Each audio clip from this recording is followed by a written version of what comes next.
को सादर प्रणाम। आज की कविता सत्य की तलाश में मैंने समाज के प्रत्येक व्यक्ति से संवाद स्थापित करने की कोशिश की है। इस कविता में संबोधन के रूप में व्यक्त अशुद्धि साधक का आशय हर एक विद्यार्थी, शिक्षक, कवि, लेखक, प्रशासनिक अधिकारी, कर्मचारी, मीडिया कर्मी, व्यवसायी, डॉक्टर व इंजीनियर, किसान, सैनिक, न्यायाधीश, अधिवक्ता, यानी समाज का हर वर्ग जो समाज के हित में कार्य करता है उससे ताल्लुक़ रखता है। यहाँ मैं एक ऐसे शख्स का जिक्र करना चाहूँगा जो पेशे से चिकित्सक हैं और वे राजीव गांधी कैंसर अस्पताल में नई दिल्ली में कार्यरत हैं, डॉक्टर रियाज अहमद।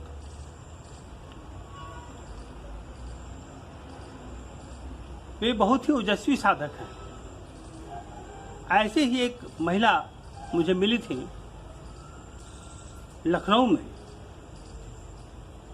जो कार्य तो उनका हॉस्पिटल की सफाई का था, लेकिन मैंने उनको जो देखा था वहाँ 15-20 दिन के दौरान मैं वहाँ रुका था अपने बेटे के इलाज के लिए। मैंने उस महिला को जिस निष्ठा से अपने कार्य को अस्पताल की सफाई करते देखा था, वो आज भी मेरे जहन में जीवंत है। इस संदर्भ में मैं यही कहूँगा कि समाज का हर व्यक्ति, चाहे वो कहीं भी कार्य कर रहा हो, चाहे किसी भी दायित्व को निभा रहा हो, यदि वो अपने दायित्व का निर्वहन सेवा भाव से करता है, पूरी निष्ठा से करता है, तो निश्चित रूप से ऐसे जो महान साधक हैं, साधिकाएं हैं, वे हम सब के लिए प्रेरणा स्रोत हैं। उनके त्याग व तपस्या से हम सदैव अनुप्राणित होते रहेंगे, गौरवान्वित होते रहेंगे और हमारे जीवन में उनसे प्रकाश मिलता रहेगा। अब मैं अपनी कविता पेश करना चाहूँगा।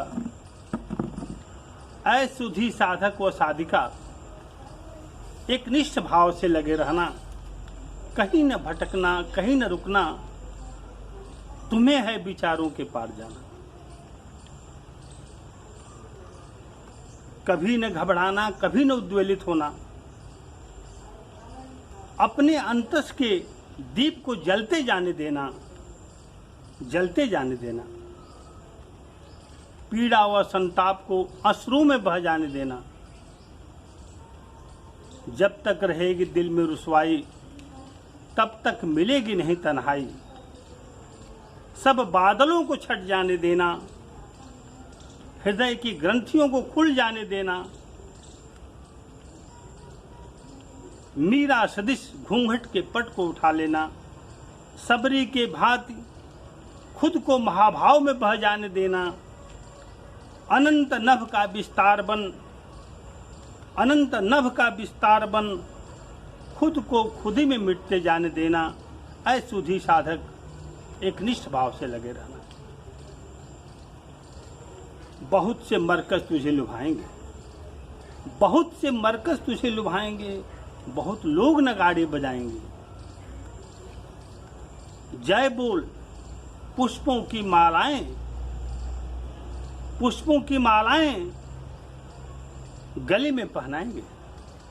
लेकिन यहाँ पर मैं आपसे एक बात साझा करना चाहूँगा, प्रिय श्रोतागण, कि जब कर्तव्यनिष्ठ साधक या साधिका अपने अपने कार्य क्षेत्र में बुलंदियों को छूने लगते हैं, तो उस वक्त रिद्धियां और सिद्धियां, जिन्हें हम कह सकते हैं शोहरत, सबाब और दौलत, ये उनके पीछे छाया की तरह अनुगमन करने लगती है। यही वक्त होता है, यही दौर होता है जबकि एक साधक और साधिका को बहुत सावधानी रखने की जरूरत होती है। तो मैं इसे दोहराना चाहूँगा, बहुत से मरकज तुझे लुभाएंगे, बहुत लोग नगाड़े बजाएंगे, जय बोल पुष्पों की मालाएं गले में पहनाएंगे, पर मंजिल की ओर बढ़ते जाना, पर मंजिल की ओर बढ़ते जाना, अपने कदमों को न डगमगाना। हुस्न रत्ती बन तुझे रिझाएगी, अक्सर तेरे दिल को भा जाएगी। हुस्न रत्ती बन तुझे रिझाएगी, अक्सर तेरे दिल को भा जाएगी। जो तू उसे देह भाव से अपनाएगा तो निश्चित ही मुंह के खाएगा, तो निश्चित ही मुंह के खाएगा। सबको दीदार करना, सबको दीदार करना, सबसे वफा निभाना, पर रब को न भूल जाना, पर रब को न भूल जाना। ऐ सुधी साधक व साधिका, एक निष्ठ भाव से लगे रहना। आहिस्ता आहिस्ता इश्क की दरिया में तू जो उतरता जाएगा, हूर का हुस्न भी तुझे न छू पाएगा, हूर का हुस्न भी तुझे न छू पाएगा।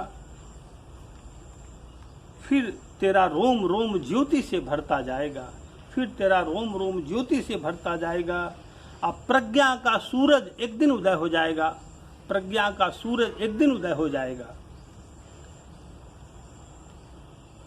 सब तरफ रूहानी इल्म की रोशनी में तू हर वक्त नहाएगा, सब तरफ रूहानी इल्म की रोशनी में तू हर वक्त नहाएगा। तभी जाके खुदा तुझे अपनाएगा, तभी जाके खुदा तुझे अपनाएगा। मंजिल पा कभी न गुमान करना, मंजिल पा कभी गुमान न करना। इस पर मैं आपसे एक बात कहना चाहूँगा कि गुमान, चाहे वो रावण का रहा हो, चाहे वो एडोल्फ हिटलर का रहा हो, चाहे वो नेपोलियन बोनापार्ट का रहा हो, चाहे किसी भी शख्स का रहा हो, जब व्यक्ति के भीतर अहंकार जन्म लेने लगता है तो निश्चित रूप से वह उसके जीवन में इतिहास गवाह है, केवल बर्बादी और तबाही लाता है, केवल बर्बादी और तबाही लाता है। इस बात को निश्चित रूप से साधक और साधिका को याद रखना चाहिए। मंजिल पा कभी न गुमान करना, जिंदगी को पीर पर आई हरने में ही लगा देना, अनंत को ही आलिंगन करना। अनंत शब्द का अभिप्राय है मेरा परम स्वतंत्रता व परम बोध से है, यानी व्यष्टि जब समष्टि में विलय होने लगती है, अनंत को ही आलिंगन करना, उसी में रमते जाना, उसी में चलते जाना, उसी के होते जाना। बस वही है, बस वही है हम सब का अंतिम ठिकाना, बस वही है, बस वही है हम सब का अंतिम ठिकाना। ऐ सुधी साधक, एक निष्ठ भाव से लगे रहना, कहीं न भटकना, कहीं न रुकना। तुम्हें है विचारों के पार जाना, तुम्हें है विचारों के पार जाना। और अंत में मैं आप सबसे निवेदन करूंगा कि समाज का हर व्यक्ति बहुत बहुमूल्य है, हर शख्स इस अद्भुत ब्रह्मांड का एक अनमोल हिस्सा है। अपने इस बहुमूल्य जीवन को समझें, इसका आदर करें, इसका सम्मान करें। और कोई भी कर्म छोटा या बड़ा नहीं होता है, बड़ी होती है कर्म को निभाने की नेक नियति, पूर्ण जिम्मेदारी। तो जन जन के जीवन में सुख, शांति और समृद्धि लाती है, जिसकी आज पूरे मानव जाति को बहुत विशेष ज़रूरत है। अतः आइए हम सब अपने दायित्वों का ईमानदारी से पालन कर जगत कल्याण हेतु अपनी अपनी सहभागिता सुनिश्चित करें। इसी निवेदन के साथ आप सभी को पुनः कोटि से प्रणाम, कोटि से प्रणाम, कोटि से प्रणाम।